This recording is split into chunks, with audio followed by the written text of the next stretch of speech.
Caroline frowned at the group. "But I'm here to make sure Becky feels comfortable." Sloane's eyes shot to the small desk set up in the back corner of his office. Fuck. Today isn't a good day. He didn't hesitate to say, but once his eyes met Caroline's, he knew he was fucked. Today was going to be the day, whether he liked it or not. "She's probably already on her way here." Caroline crossed her arms over her chest, trying to appear intimidating, but it just made her look cute. "You've already postponed her start date twice, Sloane. She needs a job, this job, and you need help." Sloane snapped the towel from around his neck and slammed it on his desk. "No, what I need is for you guys to get the hell out of my office." Ignoring him, Caroline walked beside his desk near the wall where Damon stood and stared down at the floor where stacked files leaned precariously. "So, if I were to ask you for something, you could pull it out of that?" She pointed to the files. "Without a problem?" "Of course." Sloane didn't hesitate, yet he knew he couldn't. He didn't even know what was in half those files because he hadn't been through them. Sid covered his mouth with his hand, coughing. "Bullshit." Sloane gave Sid a dangerous glare before his eyes went back to Caroline. "I have gotten along just fine without any help." "Just give her a chance, Sloane." Caroline offered him an encouraging womanly smile. "If she doesn't work out, fire her." "Oh, yeah, and then I'll have a distraught female crying all over the damn place." Sloane put his shirt on with a growl. "This is a no-win situation for me, as usual." "Aw, man, stop being a Debbie Downer, dude." Jared snickered. "You never know, you might get lucky and have a secretary with benefits." Caroline grabbed a file and smacked Jared with it. That was a guy thing to say. Jared just cocked his eyebrow at her, but his grin remained.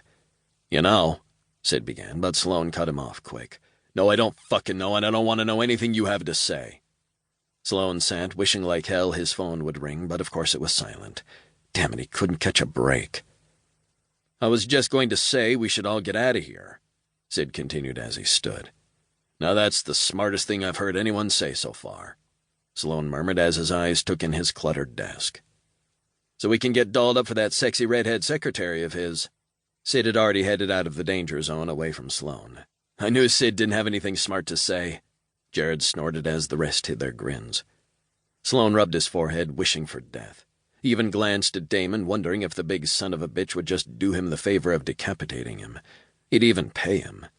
As those thoughts swirled through his head, his door opened and the voice he heard had him reaching to see exactly how much money he had in his wallet to pay Damon. "I'm back, bitches." Steve walked in the door, his smile spread across his face. "Miss me?" Becky rushed around, grabbing stuff and shoving it in her bag.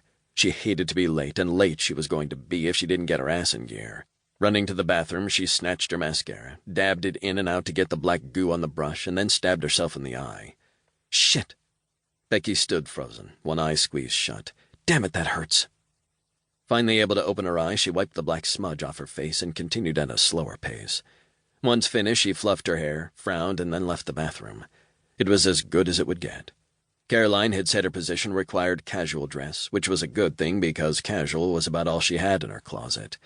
Since her divorce, anything and everything that she could sell, she sold. Her main concern was to make sure her son was set for college, so he didn't have to worry and he had a fair shot of getting his life started. It was slim pickings at her house, which was fine with her. She was finally content, except for the fact she'd struggled to find a job so she could continue to pay bills and eat. Locating her bag and keys, she headed out and locked the door behind her. Once her bag was secured to her scooter, Becky hopped on and said a prayer it would start. When it did, she said another one for no rain. She wasn't a religious fanatic, but prayers seemed to be about all the help she could get lately. She had already ridden from her rental house to the VC Warrior compound 3 times to make sure she knew exactly how long it would take her. 25 minutes wasn't too shabby as long as it didn't rain, but on those rainy days she didn't know what she would do.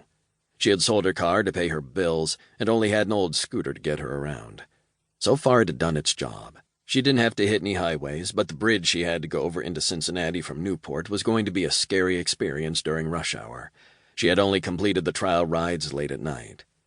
As she putted along the dark roads heading toward the river, Becky had time to think, and that wasn't a good thing. Filled with nerves, she focused on not shaking because it made her weave. She couldn't believe she was going to work for Sloan Murphy. He was an intimidating man, but just a man. Well, actually, he wasn't just a man. He was a vampire, a highly acclaimed vampire from what she had read and heard.